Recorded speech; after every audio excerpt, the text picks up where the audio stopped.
Không ai có thể nói trước được rằng mình sẽ thành công hay là không thành công. Thế nhưng mà nếu như mình cố gắng thì chắc chắn là mình sẽ có cơ hội để được thành công nhiều hơn. Còn nếu như mình không cố gắng và mình từ bỏ thì chắc chắn là sẽ chẳng có cơ hội nào dành cho mình cả.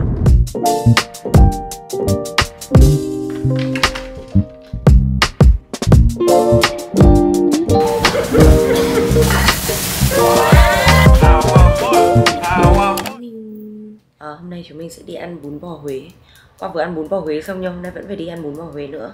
Anh Gon. Gon đây. Dậy đi anh Gon. Đừng nghe anh Gon. Đi con gì nè. Cái gì vậy? Sao mà sáng ra mấy đứa đã om sòm ở dưới này thế? Xin không.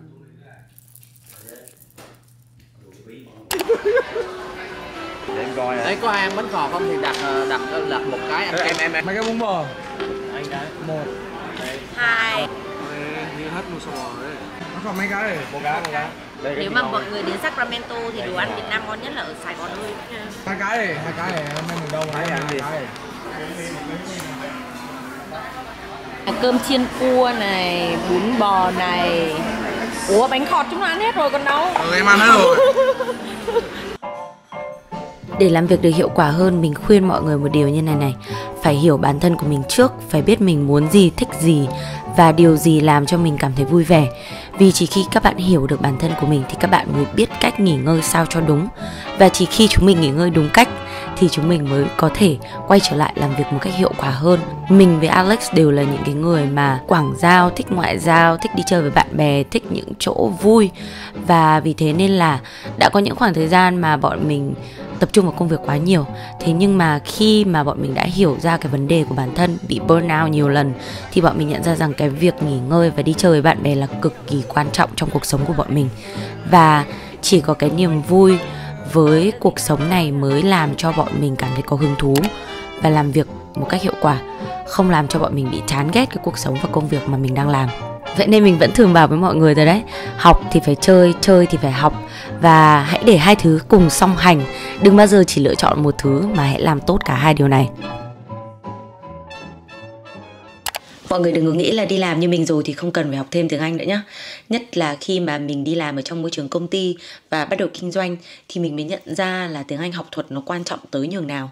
Vì công việc của mình ở công ty thì phải làm việc và nói chuyện email với các nhà sản xuất khá là nhiều.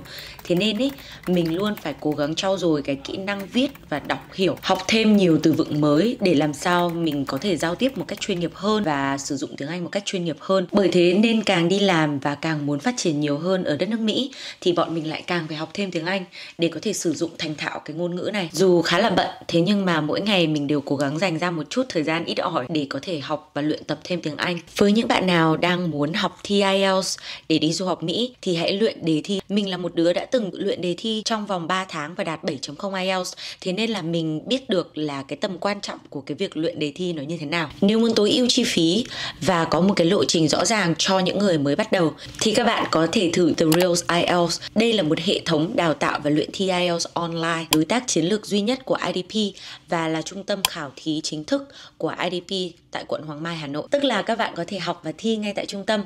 Vậy nên cực kỳ uy tín và giúp các bạn đỡ sợ cái cảm giác thi thật. Đề thi ở đây rất sát với thực tế và cập nhật liên tục từng tháng và từng quý nên sẽ giúp chúng mình ôn luyện cực kỳ hiệu quả. Nhất là bạn nào cần phải thi sớm cho kịp kỳ học mùa xuân năm sau. Học tiếng Anh quan trọng nhất là giá trị cốt lõi, xây dựng tư duy ngôn ngữ chứ không phải học về từ vựng. Mình thấy cách giảng dạy Learner Center và Linguistic Thinking, nghĩa là lấy người học làm trọng tâm và xây dựng tư duy ngôn ngữ, tôn trọng lối tư duy của từng học viên ở đây khá thú vị, giúp mình dễ hiểu và dễ ghi nhớ kiến thức một cách chủ động hơn. School practice and based on your feedback, it works.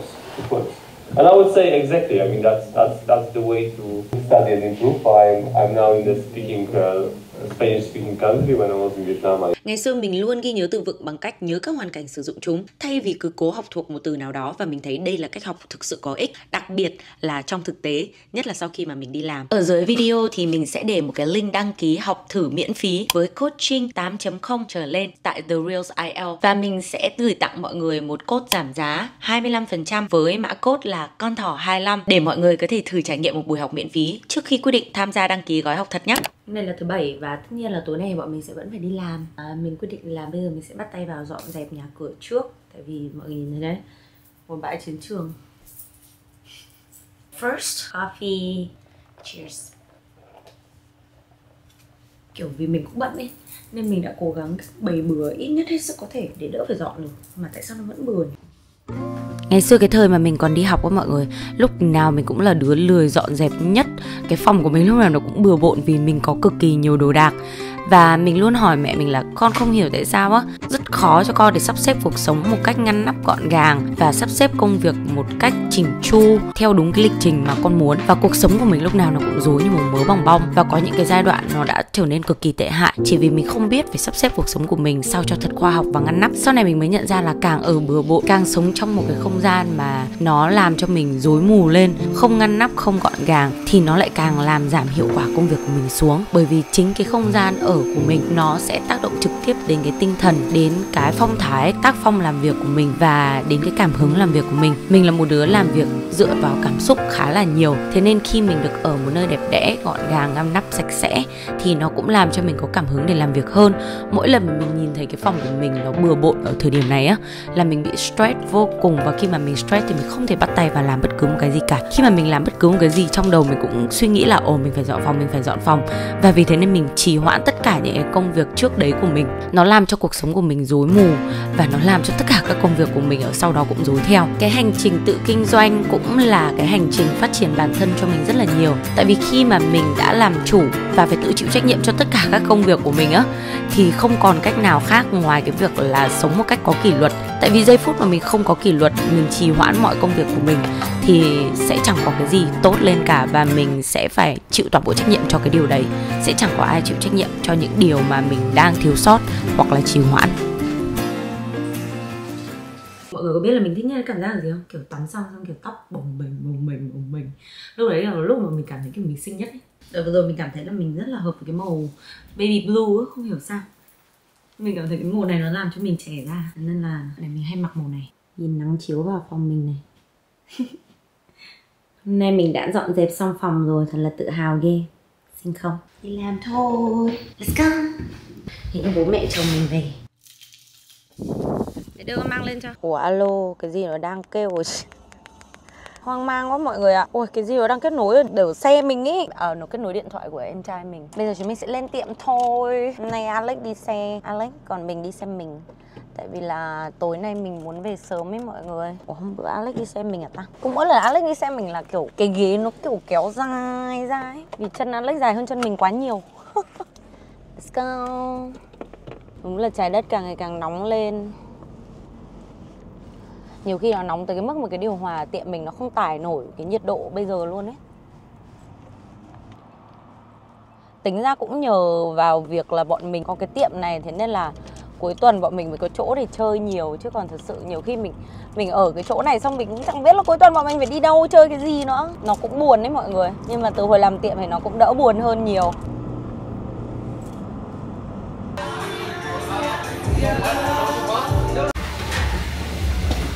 Hôm nay anh không trà nồi trà đĩa nữa mà anh quậy nồi á.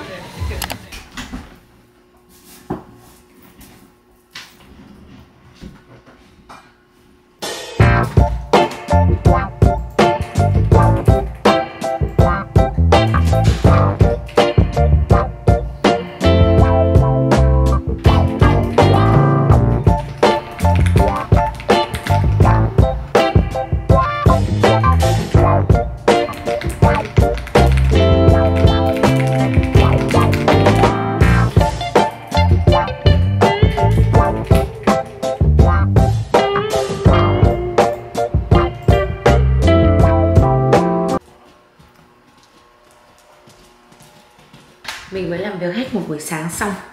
Bây giờ mình sẽ xuống ăn trưa. Dạo này mình khá là nghiêm ngặt trong cái chế độ 16-8 của mình. Tức là mình sẽ không ăn gì trước 11 rưỡi trưa ấy mọi người. Mình cảm thấy người mình nó bắt đầu nhẹ nhõm đi, mỡ bắt đầu tiêu dần. Mặc dù cân nặng chưa giảm được nhiều nhưng mà mình có thể cảm nhận được là cái lượng mỡ trong cơ thể mình nó đang giảm đi đáng kể luôn ấy. Và để đẩy nhanh cái quá trình đốt mỡ giảm cân thì mình quyết định là sẽ quay trở lại ăn gạo lứt. Và mình đã nấu một cái nồi gạo lứt nhỏ xinh ở đây rồi. Cái khối lượng gạo ở đây nấu sẽ vừa đủ cho mình ăn.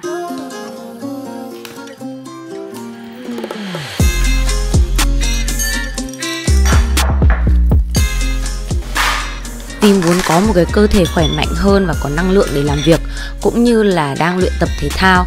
Thế nên là mình muốn gầy đi nhưng không phải ăn kiêng khem, tại vì mình sợ mất cơ á. Mình không muốn kiểu bị gầy tong teo, và vì thế nên mình quyết định là theo một cái chế độ ăn, đấy là chế độ ăn chiếc đĩa hay lòng bàn tay gì đấy.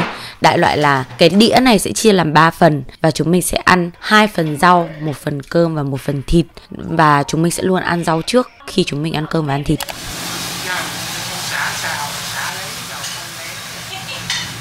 Cả mấy kia tới chồng con vào bếp.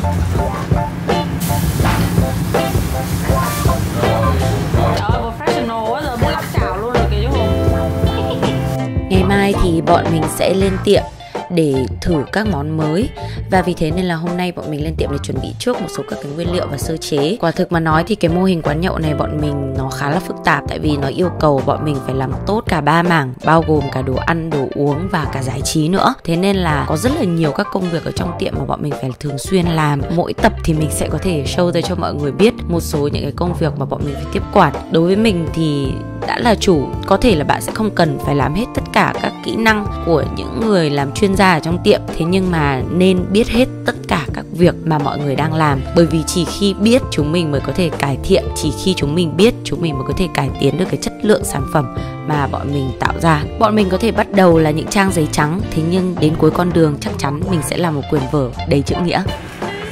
Em ơi, em ở nhà hàng mà em ăn cái gì kỳ vậy em? Em chiên cái gì kỳ vậy em?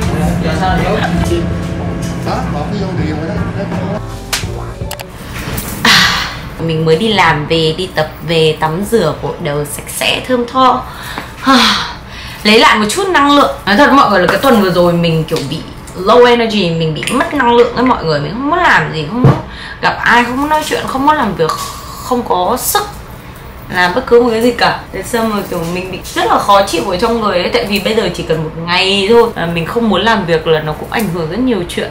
Với cả là mình cũng cảm thấy kiểu bị thụt lùi ở phía sau ấy.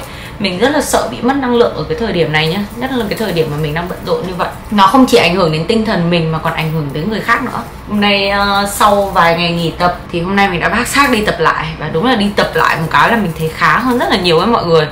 Bởi thế mình mới nói với mọi người là cho dù có bận rộn đến đâu, mệt mỏi tới đâu thì cũng nhớ là phải đi tập nhé.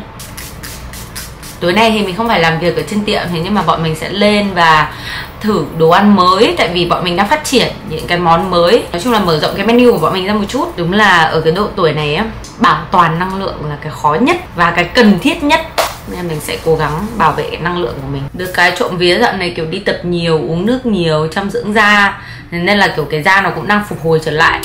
Ngày xưa, cái thời mà mình mới học làm YouTube thì mình có hỏi anh Huy, sếp cũ của mình một câu: làm đến bao giờ thì clip của mình sẽ lên được xu hướng? Mọi người biết sao không? Cái thời đấy á, cái định nghĩa về việc lên xu hướng này, viral nó rất là mơ hồ á. Thời điểm đấy mình cũng mơ hồ về YouTube luôn, mình không hiểu gì về truyền thông, mình không hiểu gì về mạng xã hội cả.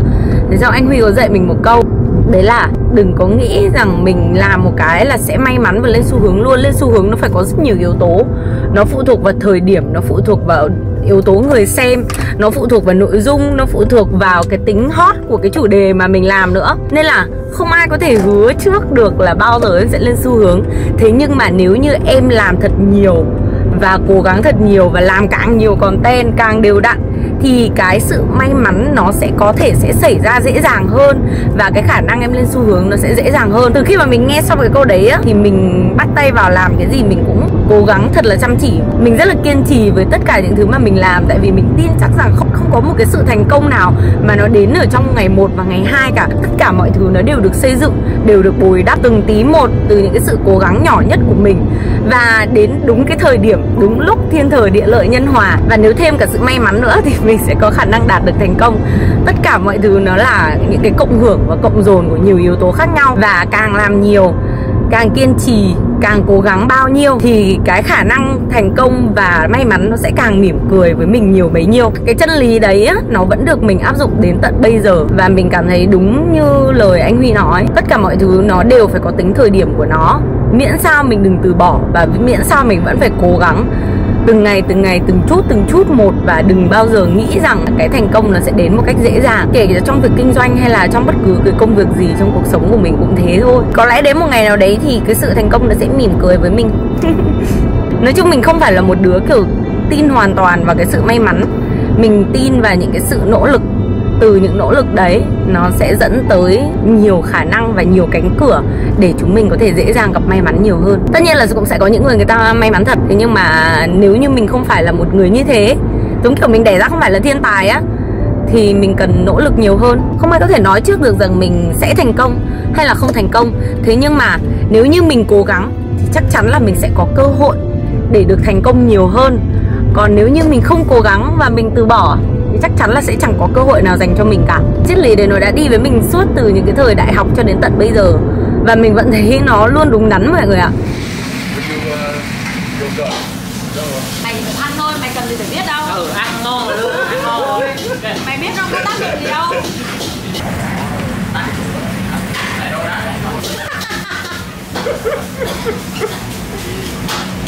Người chỉ ăn. Em ơi, em lấy cho ta tô hoặc lấy. Không biết mọi người thích dáng vẻ nào nhất của người mà mình yêu. Có lẽ cái dáng vẻ mà mình thích nhất của một người đàn ông đấy chính là khi họ tập trung vào một điều gì đó mà họ đam mê, họ nhiệt huyết và họ có tham vọng với công việc của mình. Mình chưa bao giờ nghĩ rằng mình cần phải lấy một người chồng quá giàu có hay là phải có quá nhiều tài sản trong tay. Bọn mình gặp nhau từ thời mà chúng mình mới tốt nghiệp đại học và hầu như là chúng mình không có cái gì ở trong tay cả. Mình luôn muốn mình sẽ tìm được một cái người đàn ông, thứ nhất là chăm chỉ, thứ hai là nghiêm túc với tất cả những gì mà họ làm. Đúng là trước khi mà bọn mình mở cái tiệm này thì bọn mình không biết bất cứ một cái gì về nhà hàng, về nấu ăn, về cách vận hành một cái business. Thế nhưng chúng mình là một cái kiểu người mà không biết thì hỏi, muốn giỏi thì phải học. Và chúng mình không ngại khó, ngại khổ, ngại học hỏi. Khi gặp bất cứ một cái vấn đề nào đó thì chúng mình thay vì nói chịu thôi thì chúng mình sẽ luôn cố gắng tìm cách để giải quyết nó một cách tốt nhất. Khi tất cả mọi chuyện nó vượt quá cái sự hiểu biết và kiến thức của bọn mình thì điều đầu tiên bọn mình sẽ đi làm đấy là đi tìm những người thật là giỏi và đặt câu hỏi cho họ. Bởi vì bọn mình biết rằng nếu không biết đặt câu hỏi như thế nào, nếu không biết bắt đầu từ đâu thì sẽ chẳng ai cho mình một câu trả lời cả, và sẽ chẳng ai chỉ dạy mình bất cứ một điều gì hết. Đúng rồi. Em muốn như nào? Mặn không? Mày chứ ai? Nghĩa nó kêu ăn xong rồi cái không ăn. Ta chưa. Ta bảo chứ ăn là chưa xong rồi. Ngày cái này vậy mà nó vô nó ăn nãy giờ nó kêu nó nói mà nó ăn cục hồng. Nó chưa xong mà. Quay lại nó nha, thấy hết đâu. Chứ mày Đang trứng vật trứng hay chưa? làm nó xuống mặt. Xong đi ra nó kêu đi ăn đi để ra ngoài. Xong nó bảo có nhớ kiểu ăn từ đấy. Cho nó ăn đi, cho nó ăn chứ biết tội đâu. Cho nó ăn đi. Trời ơi. Trời ơi. Xưa mình là đứa chỉ biết làm tất cả mọi thứ một mình, không biết chia việc cho ai và cũng không biết phải hợp tác với người khác như thế nào. Tại vì mình đã quá quen với cái việc tự chủ và tự lập với cuộc sống rồi. Thế nhưng mà đúng là không ai có thể thành công một mình cả. Muốn đi nhanh thì đi một mình, nhưng muốn đi xa thì hãy đi cùng nhau.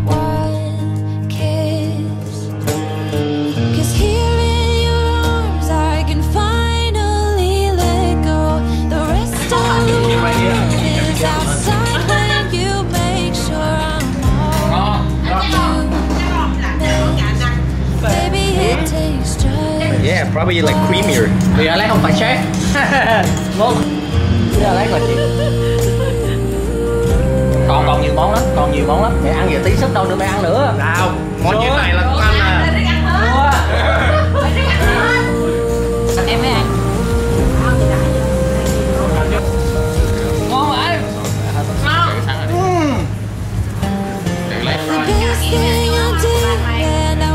Very good, very good. Look, I'm waiting for more. Đang đợi nè. I want more. I want more. I want more.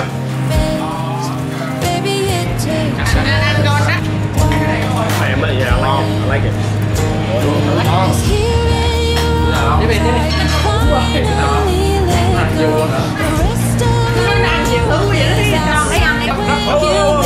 Give me that, give me that. For sure. Ủa sao chừng em nó miếng Ăn đi, ăn đi. Không mở. Hốt tiền. Chơi luôn. Trời luôn, uống luôn. Đó. Yeah, I'm a Z-Time in the morning. Alright, man.